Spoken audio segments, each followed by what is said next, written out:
All right, okay.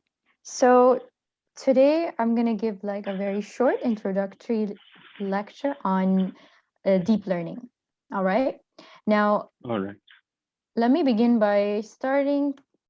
Okay, my screen is not changing, is it? Okay, there we go. All right, let me begin by telling you a little bit about data patterns. So data patterns is really innovative in the sense that we're offering you different tracks in data science. So we cover different courses. For example, regression problems, which are under supervised learning, as well as classification problems, which are also under supervised learning. We're covering unsupervised learning and also deep learning. So these are all separate modules that you can register in and take part in. Now, the type of a module that you register in, it could either be for the full day, so that's like 10 hours, a very immersive, but if you're short on time, I think that's good for you. And if it can also go across 2 days, so that would be 2 half days, and then you'd cover the portion for that module. All right. Now, for example, for your case, I think it would be great if you started with supervised learning regression, since I think you'll find a lot of use cases related to finance in and accounting in under that module. But other than that, yeah, there are all of these other modules as well, which cover the brief like umbrella of machine learning. All right. And the unique thing about, I think, data patterns is that we're offering a very flexible schedule. So, for example, if you're someone like yourself, you want to break into a new field in your current job and you want to get some knowledge on it fast, then this kind of platform is perfect for you. And if, for example, you're somebody who is already working in data science, but you need to refresh some knowledge because you have an interview coming up or you have a certain project that requires more knowledge in deep learning, for example. So we are a good way to, get a refresh of that knowledge. Now, another thing that we offer is different delivery methods. So depending on your own preference, whether you like to work online or you like to work in person, we have both options available for you. All right. And there is another very unique thing about data patterns is that we also offer you codeless workshops. So a prerequisite to the normal workshops would be that you have some knowledge in Python programming, because obviously it will be much more easier for you to understand the concept and to be able to learn all of these techniques if you already have some knowledge in Python programming. But if, let's say, you don't have any knowledge in Python programming, then that's still fine. Nowadays, there's a lot of different softwares that use machine learning, and they employ these techniques using different software. Now, let me give you an example. There's one software called Orange. There's a software called Waqar. So all you would need is just the concept, just the name of those machine learning algorithms, how do they work, how do we use them, in what case, and you can use just those softwares to click on the button, say, I want to use this model and I want to do this, and make your own machine learning model. So I think that is really unique and really cool as well. And this is also one type of workshop that we offer to you. All right. Now we have a very experienced team on board, which consists of, okay, we have a chat. All right, great. So we have like an experienced team with seniors and different assistants. They all have a background in research. We have PhD holders. We have people who have been working in the industry for quite a while. Okay, so they have deep knowledge about this field, so they can help you in, getting some hands-on project before you actually go on and, use data science on your own. All right. Now, if you need any more information, you are welcome to visit the website, which is the URL shown here, or you can follow on Twitter to gain, we Yeah, still have, I think no, it's this one. yes? You have a question?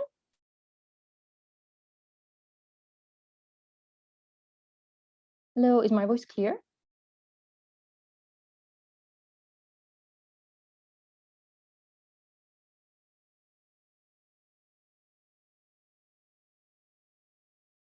Hi, hi, Heather, can you hear me?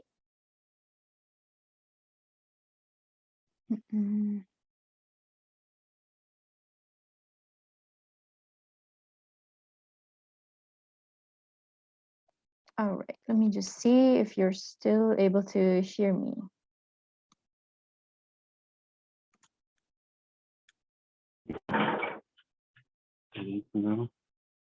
Hello, are you able to hear me? Hello? Yeah, I can hear you. All Can you hear right, me? perfect. Sorry, Yes. the Wi-Fi disconnected. Oh, no problem, no problem. Okay, I'll just go back to sharing the screen. Okay. All right, so as I was saying, so here, you can go on the website to gain more information, follow us on Twitter, and also you will be able to see we have free sessions being offered throughout the week. And not only in deep learning, we have the other modules free sessions as well, so you can get an idea of those also. All right, now let's get to it. So I want to talk a little bit about deep learning today. This is going to be a very brief overview since deep learning is a very vast and big topic. But what I want to for you to get out of this session is just, what actually is deep learning? Am I interested in it? Would I want to learn it? That kind of thing. So we have these kind of things that you must have read or you must have, heard some people say when they talk about artificial intelligence, for example, chatbots or self-driving cars or face recognition systems, right? You have all of these different examples that people say when they talk about deep learning, which is, artificial intelligence. This is like a buzzword now. Now, what do all of these examples have in common? They're basically giving some kind of intelligence to the machine, right? They're trying to make some kind of informed decision about the future. This is what makes the artificial intelligence. So you have the huge umbrella first, AI or artificial intelligence, which is any technique that has a machine mimicking or trying to copy human behavior. So for example, if you're working in robotics and you have a robot which is supposed to detect different objects that are in front of it or at the side or behind. Now, if you were a human and you're walking and there's a door in front of you, you need to open that door. Or if there's a ball coming at your face, you need to move from there or maybe hold or like catch that ball, right? Now, if there's a robot, it is expected to do the same thing. That's when it's considered AI. That's when it's considered intelligent. So you need to create a robot that's able to detect this object, and not only just from the front, from the sides, from the back, and to be able to mimic human behavior, just like we behave in that situation. So this like huge term is artificial intelligence. There are so many different examples under it. Okay. Now, a subset of that is machine learning. So machine learning is basically where you're trying to get a program to learn based on some kind of experience. So you're teaching it a little bit. Now, for example, let's say I have a torch or a flashlight, right? Now, whenever it's dark, okay, whenever I say it's dark, I turn the flashlight on, right? And when I keep doing this, it's like it's gonna learn that in any sentence when I say dark, the flashlight, it should be on, right? So it's kind of like I'm teaching it that whenever I say dark, you should turn the flashlight on. So that's basically what machine learning is. You're giving it information. You're telling it that when I give you this kind of input, this is the kind of output you should give me. So that's machine learning, the ability to learn without explicitly being programmed. So you teach it and then you're like, okay, go and now make prediction. So that's machine learning. Now, under the machine learning umbrella, there is deep learning. Now, what is deep learning? What is special about deep learning that it gets its own subset, right? Deep learning is special in the sense that it's able to train itself to perform something. So I don't really have to act like a teacher here or give it information. I'm just going to be like, this is the task I want to do. Now you go and train yourself and learn by yourself. This is what is special about deep learning. Now, let's actually go ahead and see more about, what deep learning actually is and how does it actually work? Like, what do we mean when we say it trains itself to perform a task? All right. If you have any question, you can just, stop me in the middle. That's totally fine. And let me know. All right. Okay. I Okay. have a question about the artificial intelligence because I'm sensitive a little bit about it because I saw a lot of people saying I have done AI, I have done in this. When I work, when I look at the work. Oh, I lost your voice. Eventually, I'm gonna say. Okay, can you hear Yeah, me right okay. now? Yeah, I can hear you again. Yeah. Yeah. I am sensitive a little bit about the definition about AI because I see a lot of people Mm-hmm. saying I have done AI, and eventually when I see the workflow, uh, especially in Alteryx, I see it's about if functions and if this happens, do this thing. So I don't know when can I be comfortable to say this project is about AI and has done AI because 10 years ago, I think there are people who saw something we see today is simple, but 10 years ago they say this is artificial intelligence. So I don't know if there is a clear sign of AI and what Mm-hmm. you see my point, right? Yeah, definitely, definitely. It's because, a lot of things that are, let's say, automated, or they're being done automatically, and then people are like, this is AI. So there's always confusion about what actually is AI. And I think the confusion is because there's so many things that can be classified as AI. That's, you see how it's like the biggest umbrella.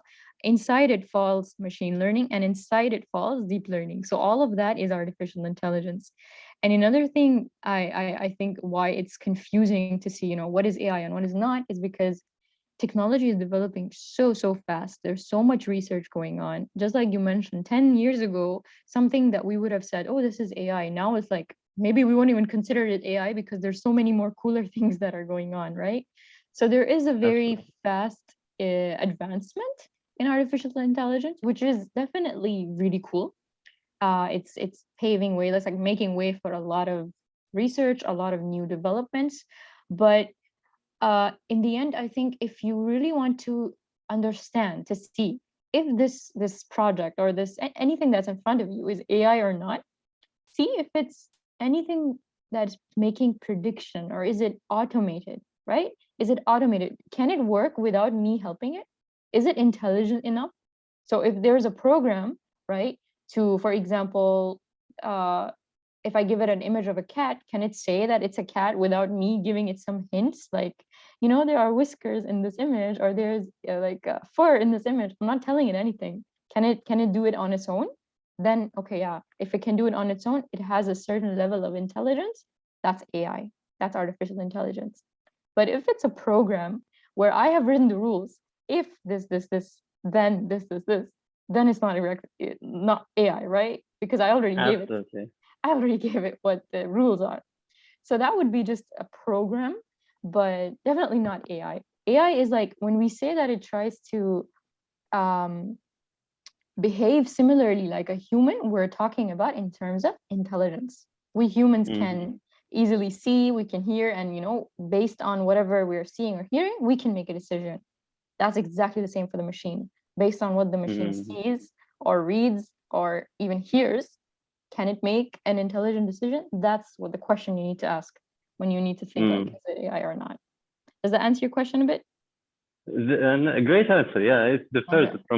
from one to one who can judge if it's AI or not. Because I see it this way, uh, like the vending machine, for example. Mm-hmm. I Mm-hmm. was wondering when I was young how can it know if it's real or not.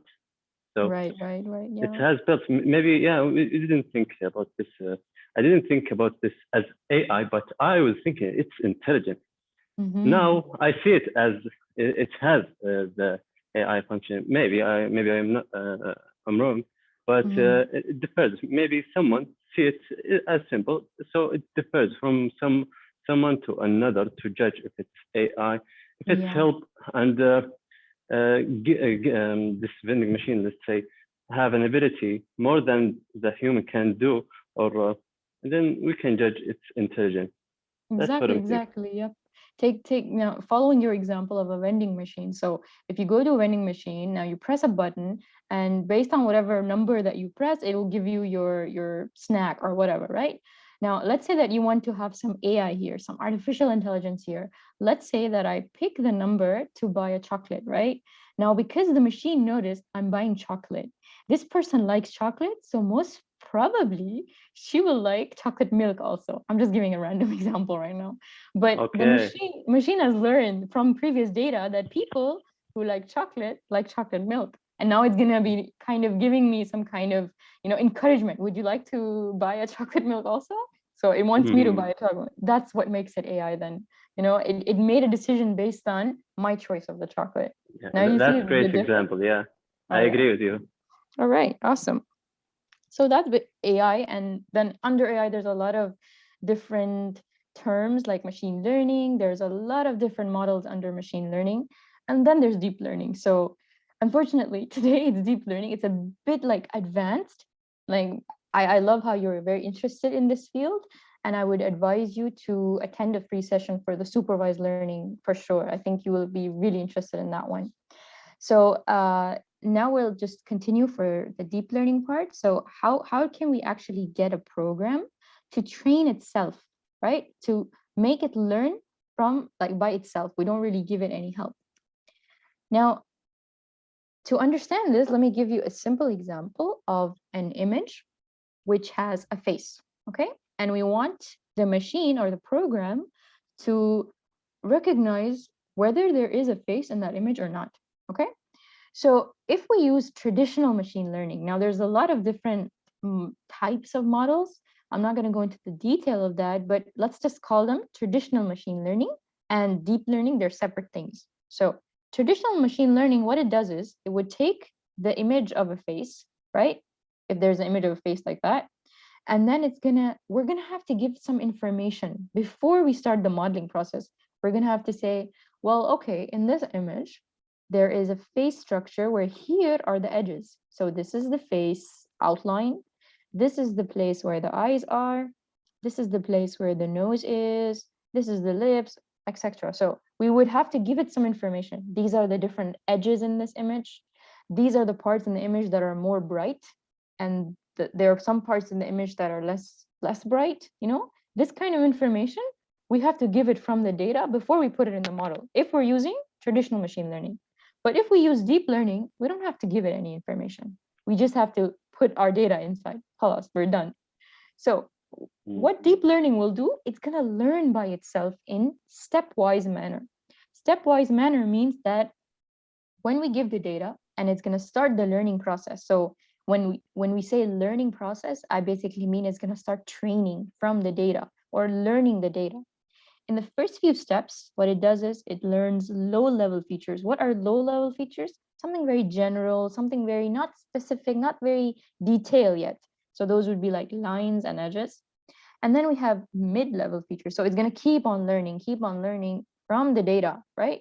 And then it's learning mid-level features, which are going to be like the eyes, the nose, the ears, the lips, the hair maybe on the head. And once it keeps on learning, so it's still learning and learning, it's going to learn high-level features. High-level features are something that is detailed. So it's learning that all of these features, when I combine them, they make a facial structure like that. So this is how it's learning in stepwise manner to form, okay, inside this image, there is this facial structure. This is something that's very unique and something that's very special about deep learning is that it learns in stepwise manners, or we can say it learns in a set of layers, different layers, okay? So this would be the first set of layers, this would be the middle layers, and these would be somewhere at the, end layers.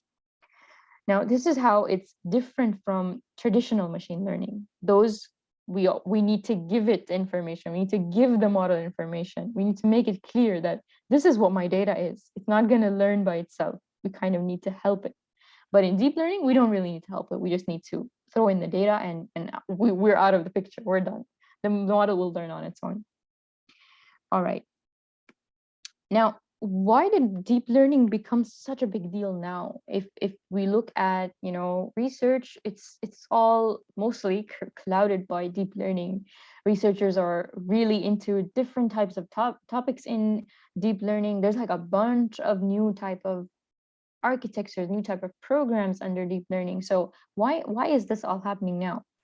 Well, it can be due to three main reasons, right? The first one is big data. So big data basically means a really, really large amount of data. Now, I don't mean megabytes or gigabytes. I mean terabytes, like very large amount of data. Okay. And we have this large amount of data because yeah, every day we're using our devices, where even in business, they're all generating data all the time, right? So we have access to this huge amount of data. And now it's made easier to collect this data and store it because of the cloud. So we have all of this data which is stored in the cloud in different databases, and we have open source data now. That's the coolest part. So if you know Wikipedia, it has like a lot of articles on everything you ever want to know, right? It has so much information. All of that is free to you. You can use all of that data. There is another database called ImageNet. It has about like 20 million, I think, yeah, 20 million images. So it's Wow. free on the internet, and you're free to use it for whatever project you want. It's open source. So if you have like, and there are a lot of different data repositories now. There's even a Saudi data portal which offers you data from different ministries that you can use. So it's open data that you can use for Mm. your projects. And I think especially for you, you will be interested. I think there were a lot of data in the finance sector that I didn't understand at all. So you will understand it, but I won't. I Absolutely. can't. That's why I enjoy it. Yeah, I agree with you. So there was a lot of data that is really interesting, and it's free for you to use. So that's one of the reasons why, machine learning and AI and data science, all of this is becoming so popular now. Another reason is hardware. So when you have like this large size of data that I'm mentioning, definitely our poor laptops can't cope by just using that data, and we're working on our laptops. We would need to use some kind of GPU, the graphics processing units. Okay, they're able to work in parallel, so they're kind of running your program in parallel so that it's much more faster. And another point that's not mentioned here, but I can mention it to you, is that there's so many cloud services now, like AWS and Google Cloud per platform, the GCP, there's Microsoft Azure. If your if your workplace has a subscription for it, then it's really great. Then you can access all sorts of different machines on the cloud, so you can run them on very, very powerful machines on the cloud. Your large data, you can run it easily on the cloud. So that's another thing here. And then we have software. Well, if you're not if you haven't worked with programming a lot, maybe this point will be a bit not clear. But what this basically means is there are so many different libraries or packages now that are openly available for you to use, that would already have all of the code written down. You just have to go and maybe make some changes. Maybe you have to run it. Maybe if your goal is not to actually do research and find what is the best way to program this, it's just to use the program. You can do that easily because it's freely available for you. There are different toolboxes that allow you to do that. There is a very famous like a very popular framework for deep learning now. It's called PyTorch. There's also TensorFlow, which is based on Keras. So these are the two main, softwares that you can use to actually develop and do deep learning. Now, just for you, I want to mention that this is specific to deep learning. If you just want to use machine learning, the normal traditional machine learning, then there are some other packages for that. You don't really have to go into this first. So these Mm. are the three main like reasons about why deep learning is becoming so much more popular now than before.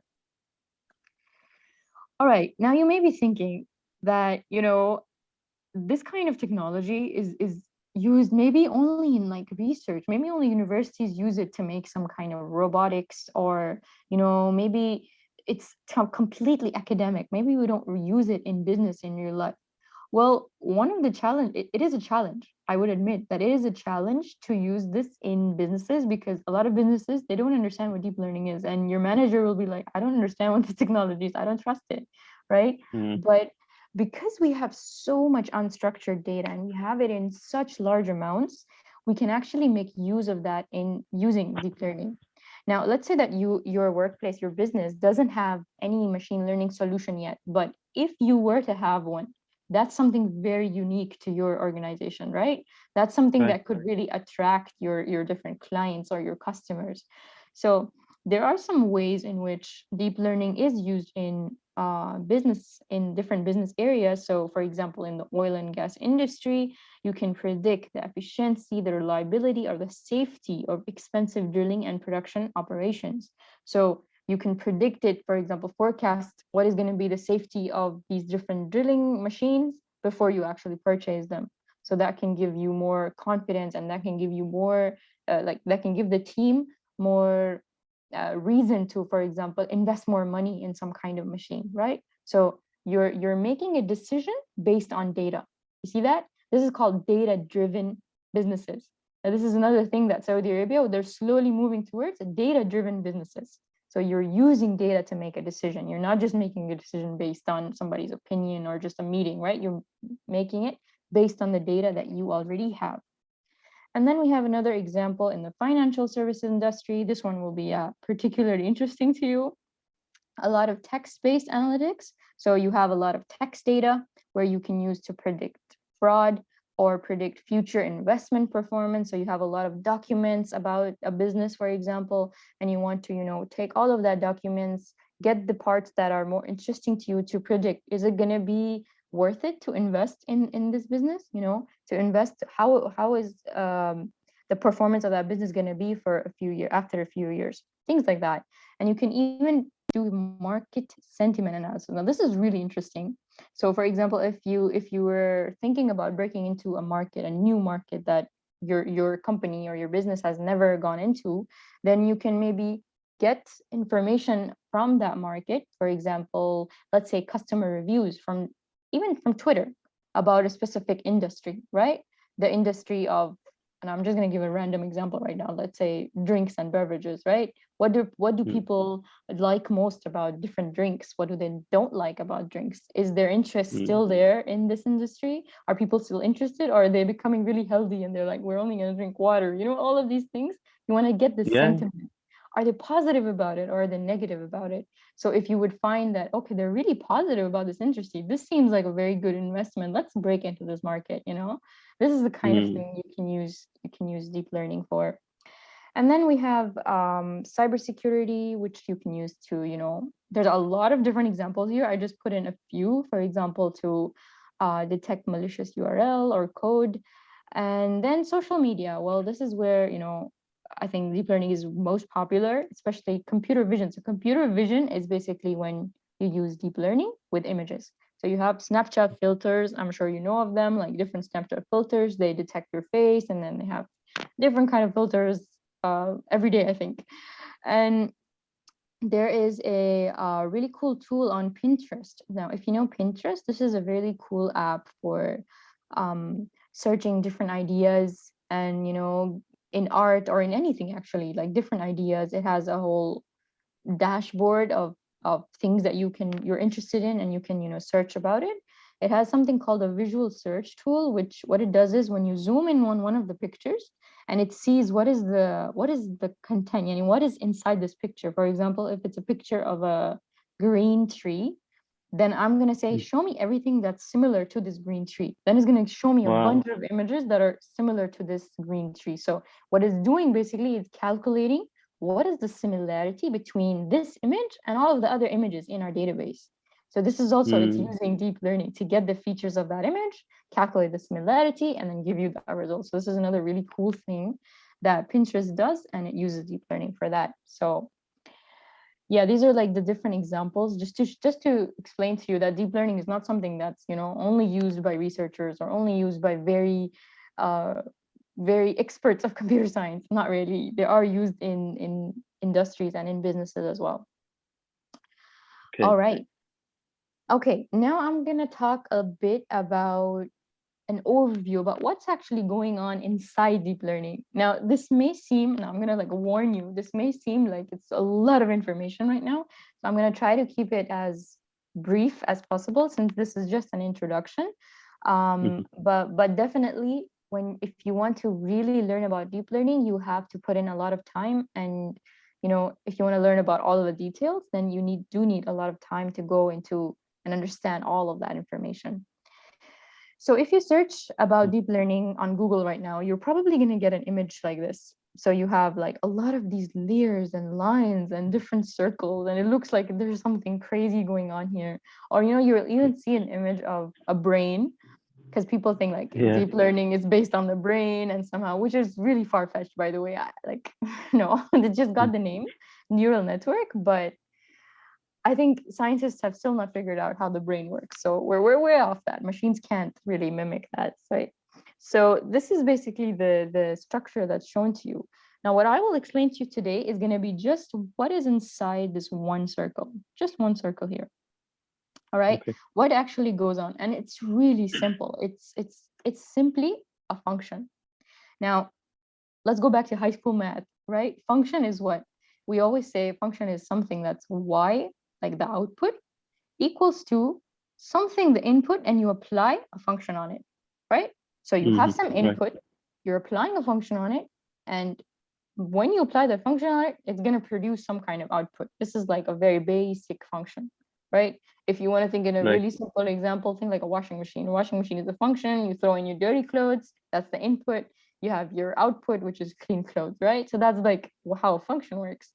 Now, in deep Right. learning, the one building block is the perceptron, the one function, just that one circle. It is just a function. Now, what is it a function of? It has these inputs. Now, these inputs can be your data. It can be text, it can be image, it can even be speech signal, right? So it can be all of these type of inputs, and it can even be just tabular data, so just like table of data. That is going to be your input. Now, this input is going to go and be multiplied with something called the weights. All right. Mm-hmm. Now, the weights are basically like parameter of that function. I'm going to talk a bit of, like a lot more about these weights. So just hang on a sec until I explain all the other parts. Now, what happens here is you have the input, which is being multiplied to each weight. So right now, let's say we have two inputs or three inputs. Okay, three inputs, and they're each being multiplied by a weight. And then it's all going to be summed together. This is the summation sign. So it's all going to be summed together. We have this one here, which is called the bias. Okay, this here, W0, which is the bias term. Now I'm going to explain to you what the bias term is actually for, but it's just a term right now, the bias term. And then we have all of this summed together, and we put like apply a function on it. So think about this as the washing machine, right? In my example, this is a nonlinear function that we apply on this input that we prepared over here. And once we do all of this, we get the output. Now, if we see this in mathematical form, we have our output y, which is basically what it is going to be, a summation of our input multiplied by our weights, Mm-hmm. and we add a bias to it and apply a function on it. So this is basically one perceptron, what goes on inside it. Now, the weight here is one of the most important parameters of deep learning. And as I go to explain more, I'll try to be as clear as I can to explain how important they are. Now, the first thing that I will explain from this equation is the nonlinear activation function. So I'm saying we're applying a function on this input, right? What is this function exactly, and why are we even applying it? Why can't I just use my input directly, right? Now, what is this activation function? Right now in this example, G is the activation function, and we're using something called the sigmoid. The sigmoid is just the name of the function because of this shape. Okay, so this is the equation of it, and it's the sigmoid function. Now, one thing that you'll notice about the sigmoid function is that it's not a straight line.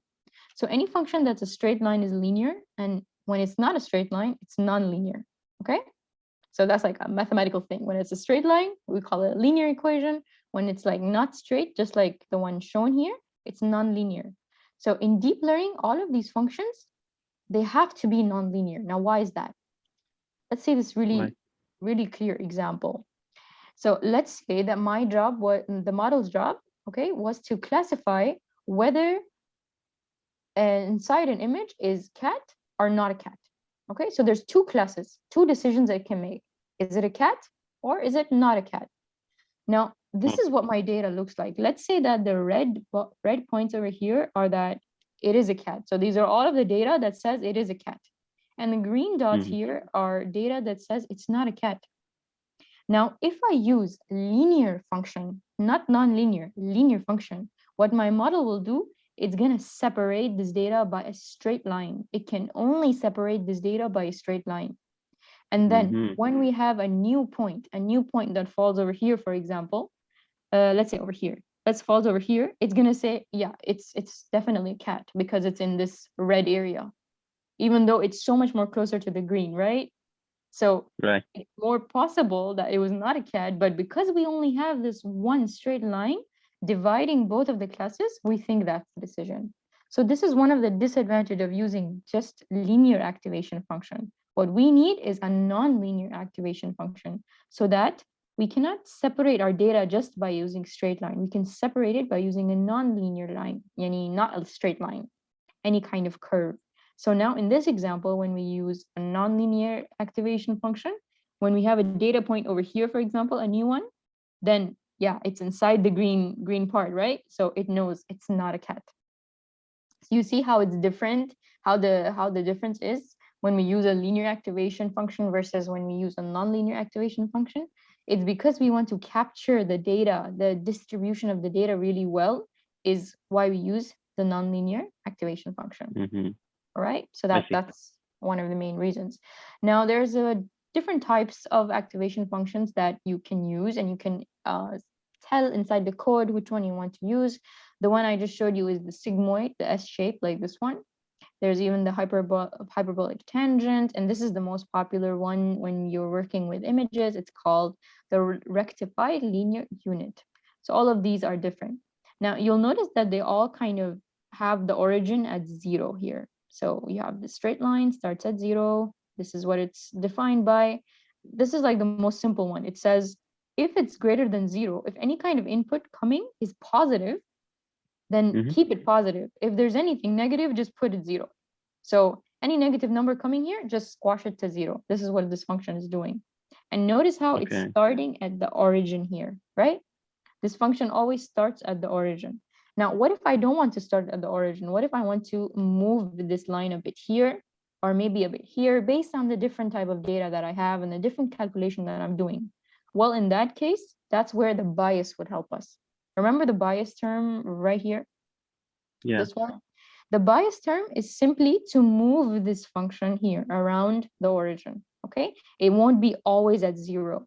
That won't really make sense when we're making our calculations. We would want to move it sometimes, depending on whatever input data value we have. So simply that's what the bias is for. It's used for moving this line around or moving this line away from the origin or, you know, before the origin. Just this part is what the bias is used for. All right. So then let me go back here. So I just briefly covered what our bias term is, which is the W0, what our G is, which is the nonlinear activation function, and now we're just left with the weights. So let's go ahead and see a little bit about the weights. Can I ask something? Yeah, sure. Okay. I have this term, which is a neural network. Is this example is about a neural network, or neural network is something specific inside deep learning? Now, neural network is actually this example. So what I'm showing you is, this is a neural network, right? This is, we call it deep neural network because it has many layers.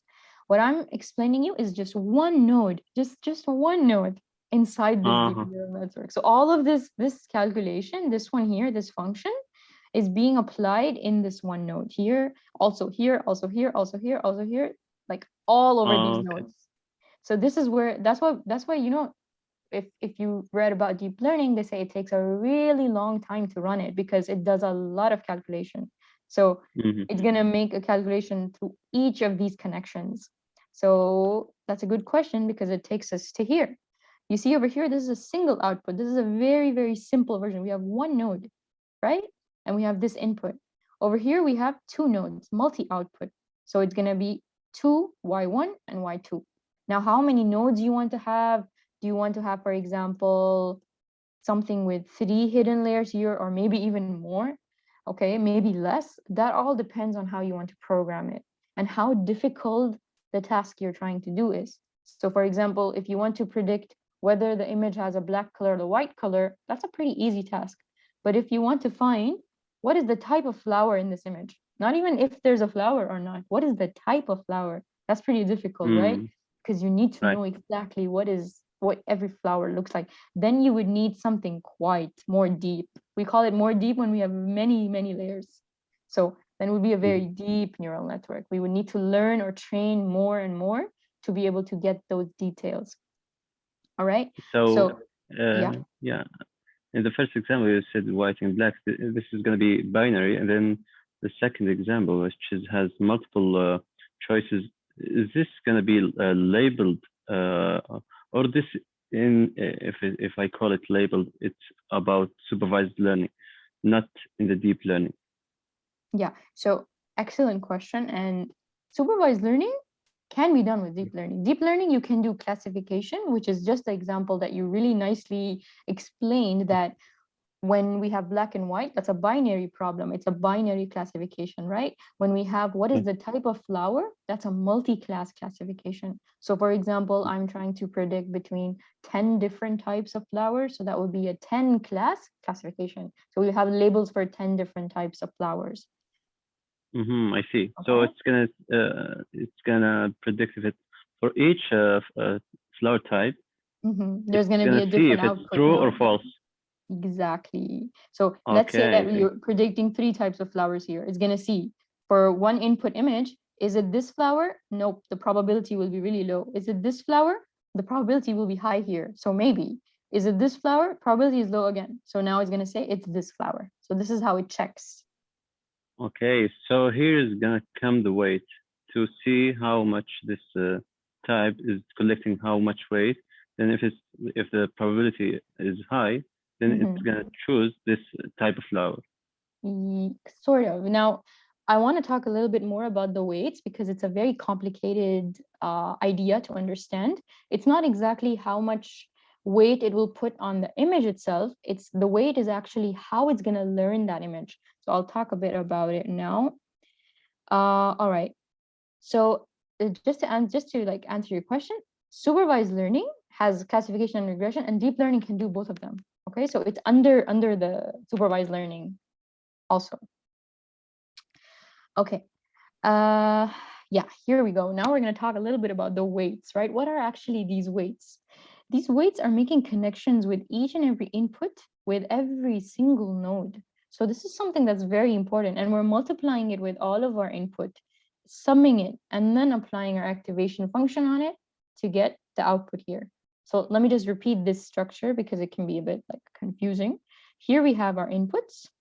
Here we have our inputs connecting to these nodes with weights, all of these, okay? And then you apply the G, which is the activation function on these weights, and multiplied with the input, you get Y, the output, okay? So it's just simply G being applied to all of this node.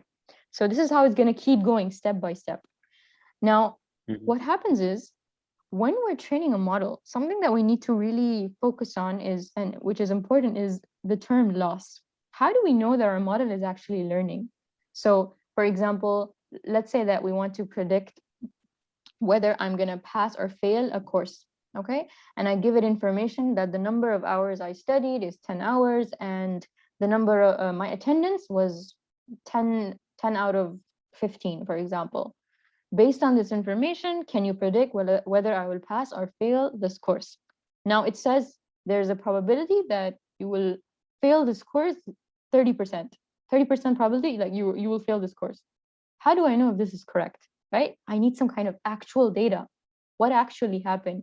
And actually, there was a 60% chance I failed this course. Okay, I'm just giving a random example right now.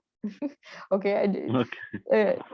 there is a higher chance that I fail that course. So how do I actually measure the difference between what was actually true and relate that to what I predicted, right? If my model is predicting something totally stupid, I need to know that my model is not doing good. It's very dumb right now.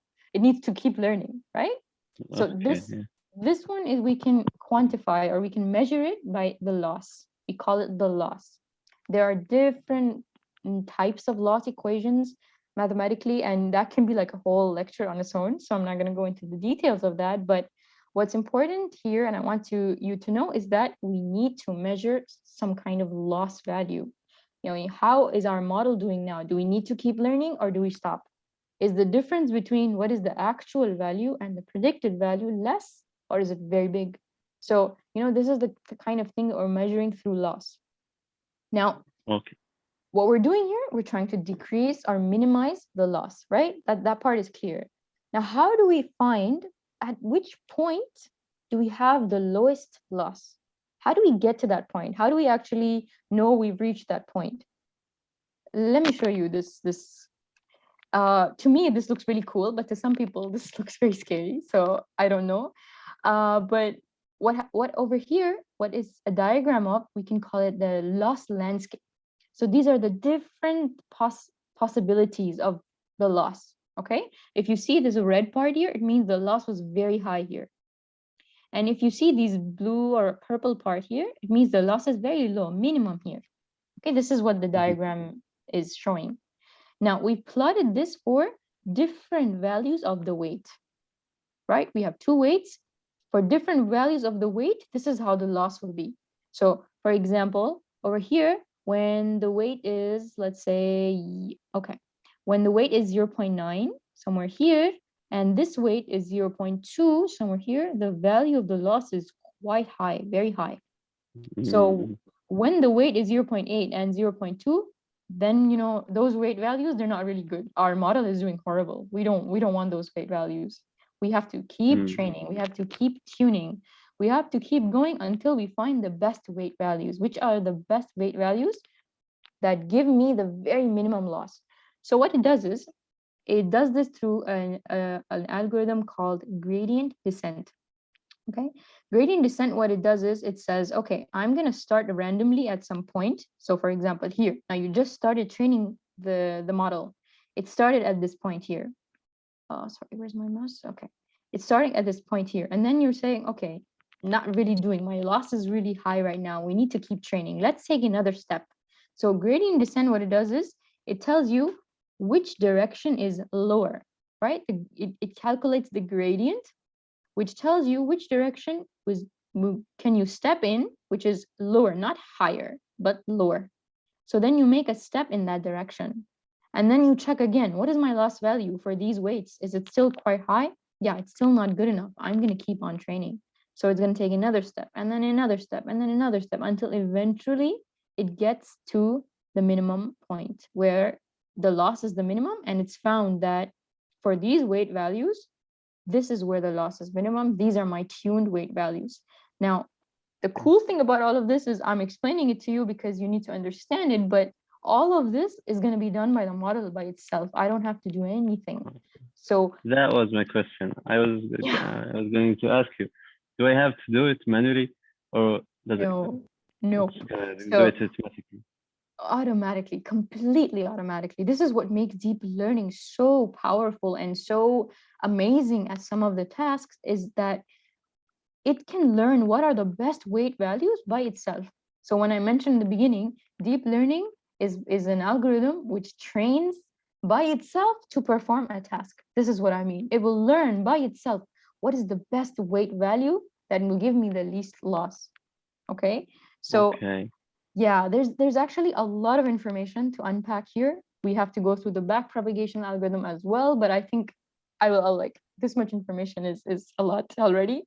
So I'll stop here. This is like a very brief overview of what deep learning is, and the power of deep learning and the different applications in which you can use deep learning. Definitely, if you are new to the field, I suggest that you start with supervised learning in the traditional machine learning, and then slowly you come into deep learning, because really it's very, very interesting. Like, if I give you some examples of different applications here, there is a lot in computer vision, a lot of things you can do with images. For example, detecting different objects, or using object detection to see how much is crowd in certain areas. So you have COVID-19 now, right? And there's a lot of different technology to see, is a place very crowded or not? And how are they how are they actually making this technology? By using machine learning and AI and deep learning, right? So there's a lot of different projects that you could do in deep learning. You could do, for example, for you, you could try under that financial industry category. You could try some text, using text. What are the different Mhm. kind of deep learning programs you can make to do some of your tasks? Now, I'm not sure exactly what the task you would do, but let's say you want to detect to see whether there's some kind of fraud in the bank statements or something.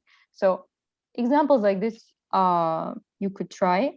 I do have like a very, very basic short. Oh, I took a long time. So I'm sorry about that. No, I'm sorry. Actually, you are so generous to give me this lecture on my own. No So problem, no thank you so problem. much. No I feel problem. lucky, to be honest.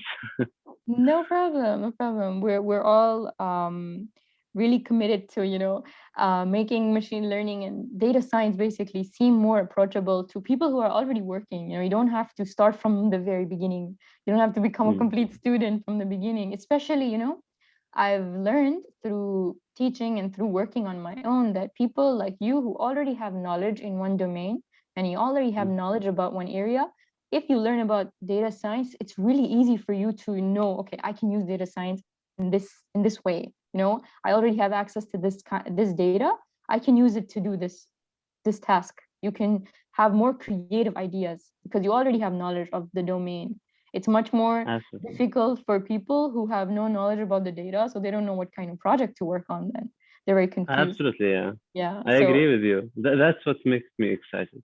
yeah, definitely. So I Yeah. have a very simple example here, but I think I've taken a lot of your time. And do you have any knowledge of Python?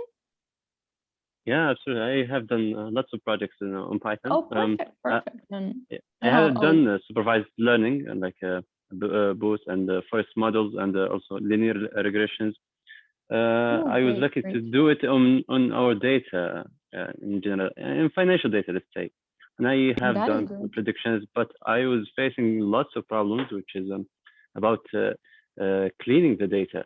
So there is Mm, an important question for me: can deep learning or neural networks can it figure out the problems in the data and fix the data on itself, or this is no, this is too much. mhm. Now that's a really interesting question. So basically, what you don't have to worry about is too much feature engineering. Like, for example, I think the only thing you have to do is scale your data. Other than that, you don't really have to consider about the class imbalance if it's not too much. Like if, for example, there are two classes and the difference between them is not very big, then deep learning will not be affected by that. But again, I Mm-hmm. think that the biggest advantage, if you're thinking about using deep learning, is working with unstructured data. Okay. If you're Mm-hmm. thinking about what is the best algorithm to work with tabular data, which I'm thinking financial data is usually tabular, right? There's a table of data. So you can look into XGBoost, which is and gradient boosting. This is another class of algorithms which are known to be, I think, the best in solving tabular data problems. And they don't really need a lot of data preprocessing. So you don't have to, remove outliers, find what are the missing values. You can look into XGBoost and gradient boosting. Those are really good for tabular data. Okay, All got right. it. All right. Okay, so just to go through this quickly, this is a really short example where we're using the Keras. This is the library that I was mentioning in the slides, that this is the package that we use to do uh, deep learning. So it's a framework for using deep learning. So I'm just importing that into this Jupyter notebook and loading this data set. So this data set is actually an example of a tabular data set, which is Mm. on the diabetes. So it has information here where this is there are different data, and depending on that data, it tells whether that patient has diabetes or not. So data on, for example, the number of times they were pregnant, the plasma glucose concentration, the blood pressure, the skin thickness, and all of these different things, the age, depending on all of this data, do they have diabetes or not? That's like 0 or 1. So 0, they don't have diabetes, and 1, they do have diabetes. So that's Mm-hmm. what this is about. That's what the data is about. Now, I didn't use, maybe you know about it, the pandas data frame here, because I wanted to just directly have it in a NumPy array, because the Mm-hmm. deep learning Faster, requires the input. right? Yeah, it's much more faster. So I just like load the data, and it's already in the array format. And then I would split the data into features and my target. The features are going to be the first 7 columns. So you see here 1, 2, 3, 4, 5, 6, 7, and 8. Right? I can't see.